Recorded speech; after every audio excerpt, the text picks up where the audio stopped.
can I be lost when I don't know where I'm going? Chapter 2. Preparations for the trip, the agony and the ecstasy. On June 1st, I began preparing for this pilgrimage. The logistics were not easy. In fact, they were really hard. At that time, I was thinking in terms of a trip of approximately 4 months, returning to Las Cruces in December and finishing my degree work in the spring semester of 1989.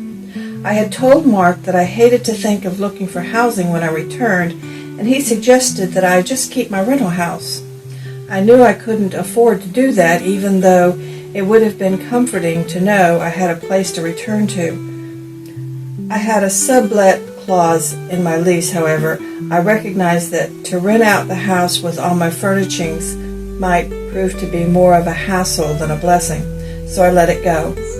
I decided to store all my stuff at Beckon's local warehouse. You can't have it all. You must set priorities. First order of business for me was setting up finances.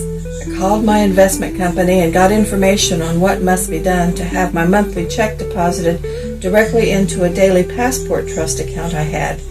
This account is a joy. It's tied to a Visa card. You can write checks on it, and it earns money market rates. Best of all, it can be used all over the world. All one needs to do is stop at any full-service bank and get a cash advance, and it's deducted from the account. I had used it in Italy, and it seemed an easier way to take care of money needs than carrying traveler's checks or trying to get a check cashed. Indeed, I could have my check deposited monthly just as long as I sent off a letter to that effect. On the 6th, I sent a letter of instruction to the investment firm. I knew the sooner we got this direct deposit set up, the better I'd feel. I certainly didn't want to be on the road and not have money. It is, after all, a necessary evil in the plan. Checked with Beckon's, and it would cost approximately $50 per month to have 3,000 pounds of furniture stored, insured. Way to go. In spite of a hectic schedule, lots of friends stopping by to ask if I really was going to do this wild, crazy trip, lots of yard work, obedience classes for ink, and lots of details to handle, I at last found time to get into Tessie and look her over carefully. She was small, but had everything I needed. A 2-burner propane stove, a sink, a refrigerator, and a potty. Oh yes, the potty. It was a yellow plastic affair that I had started calling Big Bertha, and it was really intimidating. As best I could determine, this yellow monstrosity was to be filled with water and chemicals, then from time to time lifted out of the head and dumped. At this point, I had never even seen a dump station. There was a lever at the bottom for dumping Big Bertha's 8-gallon water capacity. I kept looking at her and kept wondering just how I emptied that affair without soaking my feet, but decided there must be a way. The refrigerator did not seem to be working, and I could get no lights in the camper when the engine was not running. It was time for help. I called the local RV garage and set up an appointment for June 16 to have the refrigerator, the potty, and the converter unit checked. As is usual, the camper was in the shop until the 22nd. When I'd call, they'd tell me they had the refrigerator online and are burping it, whatever that meant. When I finally went for tests, the mechanic who worked on her was very helpful.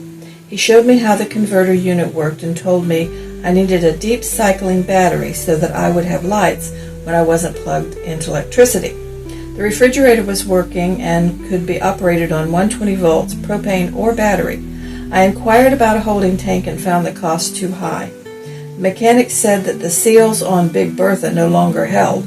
When I suggested that they would probably swell if she had some water in her, he looked at me rather quizzically and asked, "Are you sure you want to deal with that tank?" Good question. I left the RV place and went to Sears to check on deep cycling batteries. They had them, so I bought one. They set up on an appointment to have it installed that evening, and I also scheduled an oil change for Tessie. When I got home, I yanked Big Bertha out of the camper and filled it with water right there in the middle of the yard. I do believe that the seals would have swelled and worked, but I found that with the potty full of water there was no way I could move it. My neighbor and I together couldn't budge it. Time for an executive decision. Big Bertha was regulated to the garage sale. That evening when I was at Sears, I bought a small hassock-type potty that a small woman could handle easily. I spent the next morning trying to level the camper. The mechanic had told me that she should be level for the refrigerator to work properly.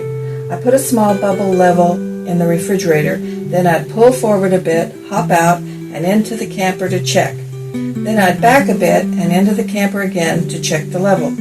I kept up this routine for 2 hours, found the only place Tessie was level was out on the sidewalk. To compound the problem of leveling, when John had put new tires on the camper, he had had larger, wider radials installed on the back, which meant that even if the site were level, the camper would not be.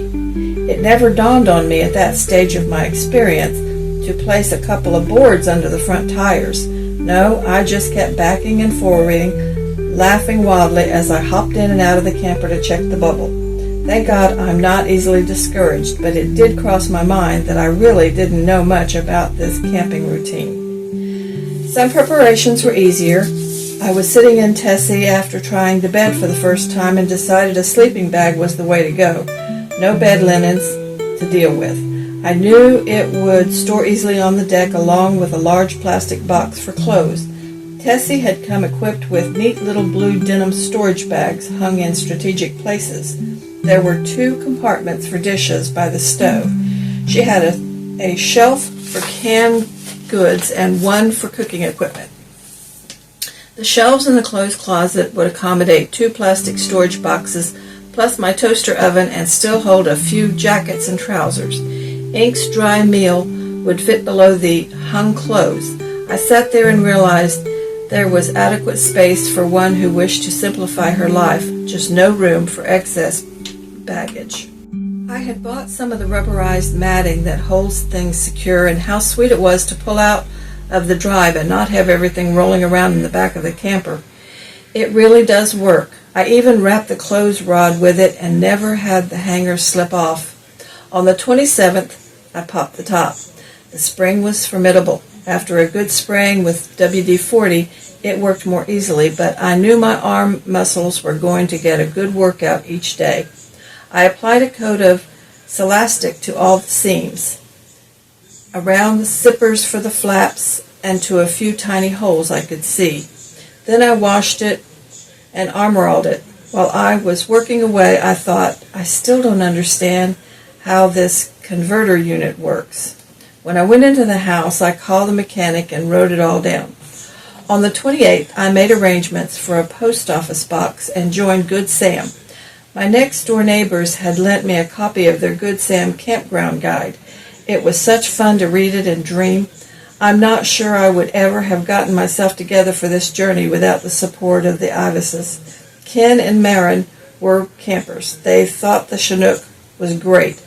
They kept assuring me that I'd have a ball, but from time to time I did have my doubts. The evening of the full moon, after alerting the Ivises to come looking for me if I was not back by noon, I loaded Ink and a few things into the camper. We headed 15 miles north of Las Cruces to Leesburg State Park to try this camping routine. Well, I'd forgotten a cooking pot and I couldn't get the refrigerator to work. I sat at the picnic table eating cold chili and watched the moon rise over the Oregon mountains. There was something so serene and peaceful about the setting, about this connection with nature, that I was totally unconcerned about the non-working of the refrigerator. I could operate the converter unit and did have lights. However, with that brilliant moon, we didn't need them. Ink hopped up to the passenger seat where I had put her feather pillow and snuggled into the sleeping bag. We both spent a lot of time that night just looking and listening, savoring the beauty of the setting, the Rio Grande, the Robledo Mountains, the moon's peaceful white light. It was a lovely night. I thought, this is going to be okay, just as soon as I learn how to operate all those gadgets in Tessie. Thank God for my optimism. The 1st of July was a day of decision. I knew I wanted to make this journey, so I gave notice to my landlord that I would be vacating the house on August 1st. The die was cast. If June was hectic, July was a total scruncher. Too many decisions to make and too many things to do. I vacillated between moments of total panic and moments of total elation. However, I kept plugging away, fighting anxiety attacks and handling all the knotty details. Ken Ives up to the passenger seat where I had put her feather pillow and snuggled into the sleeping bag. We both spent a lot of time that night just looking and listening, savoring the beauty of the setting, the Rio Grande, the Robledo Mountains, the moon's peaceful white light. It was a lovely night. I thought, this is going to be okay. Just as soon as I learned how to operate all those gadgets in Tessie. Thank God for my optimism. The 1st of July was a day of decision. I knew I wanted to make this journey, so I gave notice to my landlord that I would be vacating the house on August 1st. The die was cast. If June was hectic, July was a total scruncher. Too many decisions to make and too many things to do. I vacillated between moments of total panic and moments of total elation. However, I kept plugging away, fighting anxiety attacks and handling all the knotty details. Ken Ives suggested taking the good Clarion speakers from my car and using them in the camper. He made boxes for them which fit behind the front seats. He also installed a CB unit for me. Mark had insisted that I have one. Of course, I kept thinking, if I had to put out a call for help, I had no idea who might hear that I was a helpless sitting duck, but I did have a CD.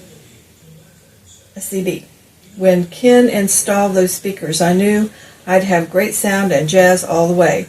I had a friend and previous neighbor, Birchie, who graciously offered to store my car in her lower garage. Since the insurance was scheduled to be renewed on the 15th of July, I took the car out to Birch's on the 14th and put her up, then dropped the insurance. I was planning to finish my final semester of degree work at New Mexico State University in the spring of '89, so I had packed the car with things I would need for that semester. If I decided not to get my furniture out of storage, I had promised myself this was the last time I was going to pack my life in boxes. This was the 21st time in 30 years that I had packed everything up. I made a covenant with myself that it would be the last time. Those boxes would not be unpacked until I was ready to settle in and never move again. I had to keep reminding myself that this time the packing was my choice, nobody else's. But I was really strung out doing all this packing, the car, packing the camper, packing the Birkins, sorting stuff for a garage sale. I remember walking one morning feeling so dragged out and thinking, what am I doing? This is a comfortable life. I have a pleasant little house, good neighbors. There's always that, what am I doing? It's always scary to let go of the cozy status quo. That fear of the unknown is always sticky. Perhaps it's why so many women stay in the situation they'd be better off without. Yes, the comfortable status quo is alluring. However, by this time I was sure I was doing what was right for me. The inner voice kept saying, it's going to be a grand adventure. Hang in there, Barb. I would say to myself, we're not what we eat, we're what we think. And I thought this was the way for me. I had become an inner calling. When Joseph Campbell stated on The Power of Myth, I must all seek our own bliss, I knew he was talking to me. I kept handling more details, saw my lawyer and let her know about all my financial matters. Charlotte is my PR and needed this information. Besides, I had to recognize that I could have an accident. I wanted to be certain all would be handled properly for my sons. Life hangs by a tenuous thread. None of us has any assurances from one day to the next. Better to acknowledge that death is part of the whole process and have things in order. I had a bunch of stuff that was too expensive to pay storage on. A ton of rocks my geologist son Mark had given me over the years, a potter's wheel, a loom, and porch furniture. Here again, good, kind friends offered to store it for me. On the 21st, Pam came by in her pickup truck, and we took 2 plants I couldn't part with to the Boyces, my wheel and loom to Zindorf's, and Pam took all the rocks to her garage. Ivises had offered to store and use porch furniture, and a group of outdoor planters. I am very pleased with wonderful friends. I had placed an ad in the bulletin for a garage sale for Saturday only, in spite of knowing I really didn't want to grapple with it. Still, I had a bunch of stuff that I had weeded out, and what better way to dispose of it? It was the Ivises who came to my rescue. Cheryl, their 15-year-old daughter, had said that she'd help me set it up. When Pam and I returned from delivering all my things to Friends Storing, I was wise enough to go next door and avail myself of the help so kindly offered. Cheryl was a gem. No emotional ties about old cookie jars for her. She just priced all that junk, carried it to the garage, and displayed it. Her young brother, Ben, polished copper. In about 2 hours, the sale was ready. Samantha and her daughter came to help with the sale on Saturday morning. People were waiting outside when they arrived. By 1 p.m., most of what I considered a bunch of junk was gone. People will buy anything if the price is right. The highlight of the sale for me was when a sturdy man picked up Big Bertha, paid the price marked on her, and carted her off as if he had been looking for a big yellow pot all his life. Sam, Theo, and I celebrated by going out for a Chinese dinner. I had scheduled Beckons to take furniture to storage on Friday, July 29th. The final days of July were devoted to packing, yard work, and talking with friends who dropped by. As the house looked more and more like some kind of storage depot, Tessie looked more and more homey. I had hung my cross-eyed ratablo on the toilet door, my wooden butterfly over the bed, and even had a green plant with me. After all, this camper was going to be home for a while, and she just seemed to expand to hold all the items I wanted with her. I was so tired, I was running on sheer determination, but when I climbed into Tessie, I just knew everything was going to be fine. When the refrigerator started humming when I plugged it into 120 volt, perhaps it had one last burp in it, but it was working beautifully now. Ink certainly sensed that we were going to do something. I worried a bit about how this young, exuberant dog was going to fare on our travels, but I did know that this sweet girl would rather be with me than anywhere else. I had found a great 15-foot nylon lead that hooked around the bumper and gave her room to move and leeway to hop into the camper when she desired. Didn't want to lose this lovely travel companion. Samantha had brought Ink to me shortly after I had put down a lovely mutt I had had for 16 years. I had said with Ginger's demise, no more dogs for a while. Then Sam arrived with this black bundle of joy, and I was hooked. Ink had been whelped on May 9th. Her mother was a purebred English Springer Spaniel, and her father a purebred Gordon Setter. She was a mellow, sturdy dog. Ink had become an important part of my life and would be with me on this journey. I had a lot of people say she'd be protection. However, I knew Ink and realized that the only protection she might afford was kissing someone to death. This sweet gal was no guard dog, but she was such good company, I wouldn't have left her behind for the world. When Beckons arrived at 9 a.m. on the 29th, everything was ready. I had done all the packing with the exceptions of some large pictures, glass tops for tables, and one big mirror. It was just a matter of tagging everything and loading it. I was setting out in the yard watching all this when my neighbor Lars came over. He asked, "Barb, how long will you be gone?" To which I replied, "I don't know. If I head out and find I don't like it, I may be back next week, Lars." By noon the house was bare. I was so tired I lay down on the floor on my sleeping bag and went sound asleep. I slept that night in Tessie, parked up at the side of the house. Ink was in the backyard but kept the camper in sight. Then Saturday I tackled the final cleaning chores. It was infinitely easier with everything out of the way. By this time I was moving and looking like some kind of zombie. I was standing in the living room in a state of shock, leaning against the vacuum cleaner when another friend, Lori, arrived. She took one look at me, grabbed the vacuum cleaner, and did the whole house while I finished more arranging and tests. I really needed help, and here it was. It was a good and generous gesture. We went out for lunch and a final visit. Lori said she thought I was so brave and courageous to set out all by myself. Strange I didn't view my trip as an act of courage, but many people did. For me, it was just something I wanted and needed to do. I did realize that not many women in our society would make a choice like this. No matter, one must seek her own way, her own bliss. After all, life is a long, solitary road which we must travel alone and in our own way. We're all pilgrims. The last day, Steve and Mary, my landlords, came by for a final check of their property and found it to their liking. Norma picked me up at noon for a goodbye party with friends. I had asked if she would drive because I feared if I drove away in Tessie, Ink would self-destruct. She knew we were going somewhere in that camper, and she wanted to be with me. With all these dear people, there was this necessity to inquire on my itinerary and schedule. We're all so conditioned to have a plan, to say this is Thursday, so I must be in Anytown, USA.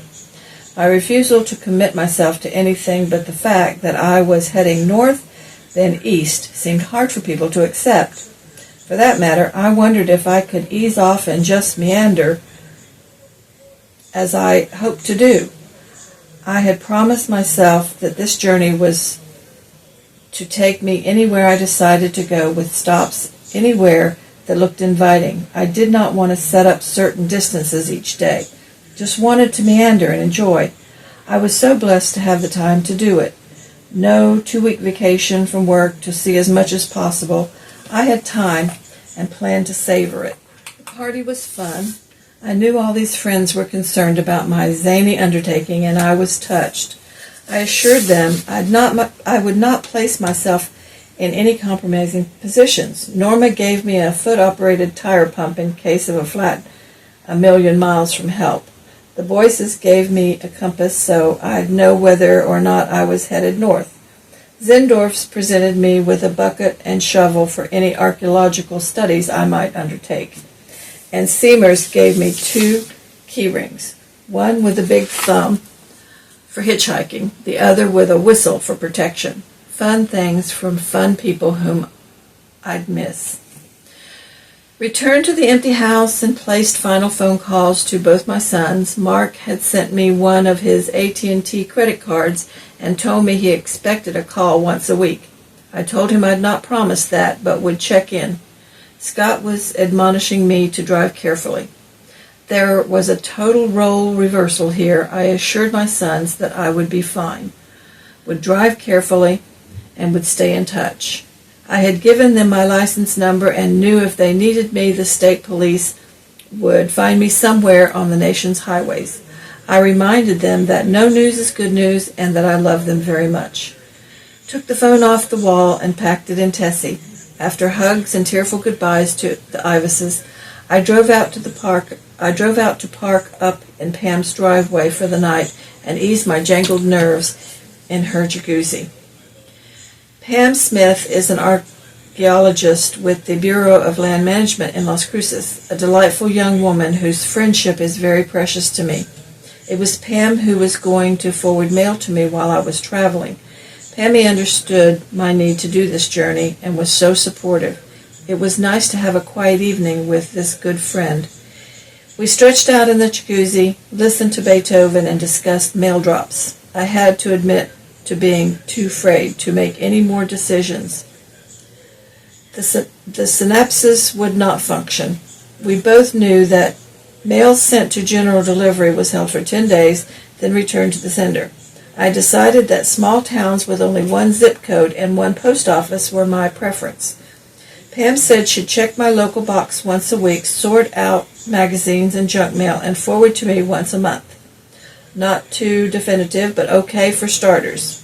Pam and I hugged fondly, agreed we'd talk more about mail in the morning, and said good nights. I eased on out to Tessie, where Ink and I conked. Pam woke me a little past 6 in the morning with a steaming cup of good, strong coffee.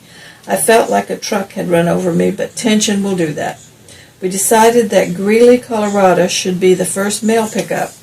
I could not make any further decisions, so told Pam I'd just have to let her know of future drops once I was underway. With that, we hugged, said see you later, and Pam left for work. I laboriously got the caravan together for the last details to be handled in Las Cruces. I left Pam's by 9:30 a.m., stopped at the bank, filled Tessie with gasoline, checked the tire pressure, and noted the odometer read 38,361 miles. Then to Beckons to pay the moving bill plus 3 months of storage. Last stop was the veterinarian's for heartworm pills and a duplicate vaccination certificate for Ink. We were on our way north by noon. I had made it. So far, I could determine everything was handled. I was now responsible only to myself, my dog, and this neat little Toyota Chinook. Oh, joy.